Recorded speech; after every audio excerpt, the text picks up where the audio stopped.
So, lads, Alyssa Thomas, in what is a annoying but unsurprising situation, has completely exposed Stephanie White and has completely exposed a lot of the things that, people that are the Stephanie White detractors have said about her. And I will always stand by this.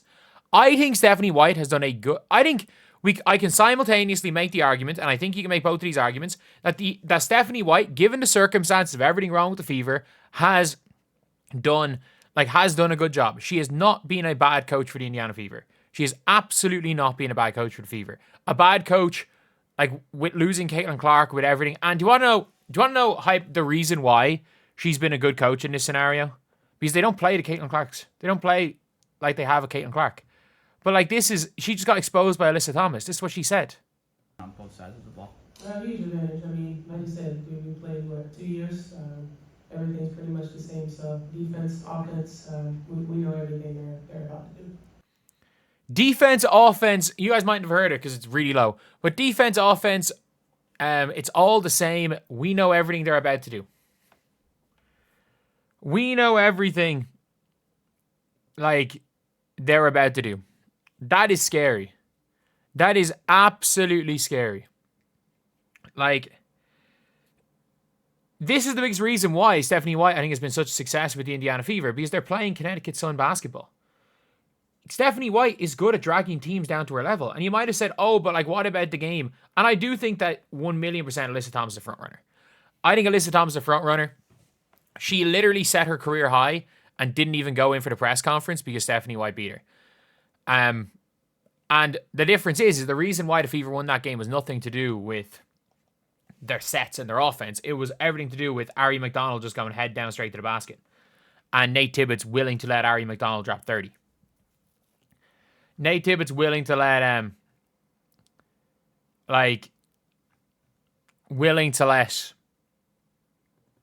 Ari drop 30.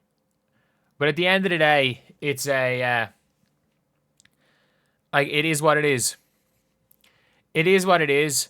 We are watching the Connecticut Fever play right now without Alyssa Thomas, and they're winning some games. And it's fine. It's fine, some people really enjoy watching paint dry. It's definitely it's an acquired taste, but some people just watch. Some people love watching really bad basketball. Some people love watching really, really bad basketball. And some people love watching a mediocre team try to drag teams into a game that's won in the 60s.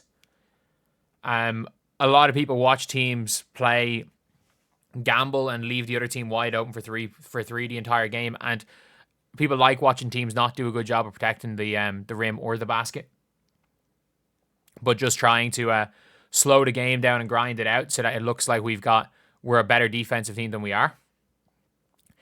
Some people like that. Some people like, Kelsey Mitchell being the only player that can do anything because nobody has a fucking clue what we're meant to be doing on offense. Actually, everyone knows what they're meant to be doing. Nobody does it. And yeah, all around, it's just not good. It's just not a good scenario for the Indiana Fever to be in. It's not a good scenario, and you've now got Alyssa Thomas basically admitting that that it's that they run the same things the Sun were running last year. They're running the exact same thing at the Connecticut Sun were running last year. And with that being said, the Connecticut Sun were not this uber fun team that were good to watch. They were really good at grinding it down because they had Alyssa Thomas, they had Bree Jones. We were watching Aaliyah Boston's field goal percentage go through the floor because she's no longer allowed to be this face-up big that was dominating to start the year. She's now Bree Jones. She's now turning into Bree Jones. Kelsey Mitchell's going to get hers because Kelsey Mitchell's going to get hers. And that's not a knock on Kelsey Mitchell. Kelsey Mitchell's going to get hers. No matter what. But that's the thing, Bree Jones, they're turning Aaliyah Boston into Bree Jones. They don't have an Alyssa Thomas. Natasha Howard half the time's taking the ball up. Odyssey Sims, I don't even know how to describe Odyssey Sims. She's Kelsey Mitchell. Odyssey Sims, describing Odyssey Sims Kelsey Mitchell is, I think, the fairest assessment of Odyssey Sims is just calling her Kelsey Mitchell. Worse Kelsey Mitchell. Not worse Kelsey Mitchell. But yeah, it is what it is. It is what it is. And it's a pity. It is a pity. All around what we've seen this year. And look, I think Stephanie White's going to get another year. I think it's going to be another year of boring basketball. And it's going to be another year of Caitlyn Clark talking about screening. I'm going to become a better screener. It's going to be a year of Caitlyn Clark talking about, oh yeah, this season it's going to be good having... They're going to sign another star point guard. And she's going to be there. They're going to sign another 38-year-old. And it's like, oh yeah, it's going to be there. It's great. We're going to have this veteran experience. And I need to work on standing in the corners. Like, this offseason, I don't really shoot in the corners very much. So I'm actually I'm practicing shooting from the corners because, that's kind of the way I'm envisioned to play next year. I'm playing small. I'm getting ready to play power forward next season. Like, I think we're going to have another weird season of that where we see Caitlyn Clark less and less on the ball because Stephanie White doesn't trust her. Like, you can tell down the stretch. Down the stretch is where coaches go who they trust. And even when Caitlyn was healthy, for not 1 minute of the season has Stephanie White trusted Caitlyn Clark. She has not trusted Caitlyn Clark at all this season.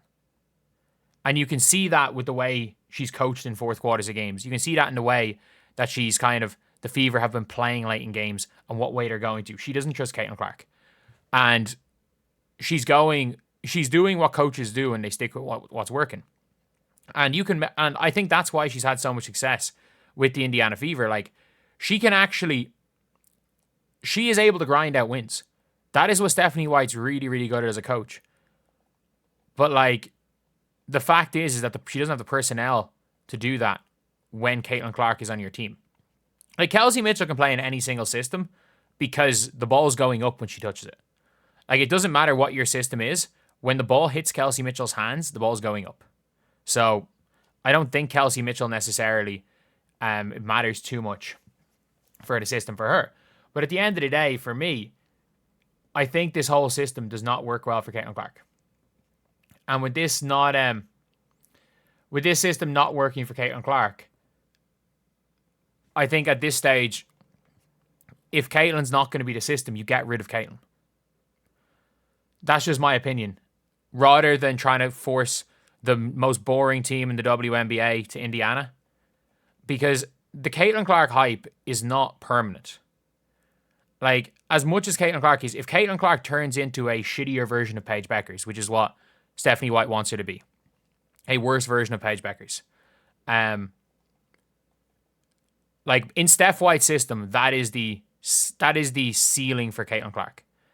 And like, I think a lot of what Caitlyn Clark does is is not in her system. And that's not saying Stephanie White's not a good coach, by the way. It's not saying Stephanie White's not a good coach. It's like saying Pep Guardiola was a terrible coach for Ibrahimovic. Pep Guardiola was a terrible coach for Grealish.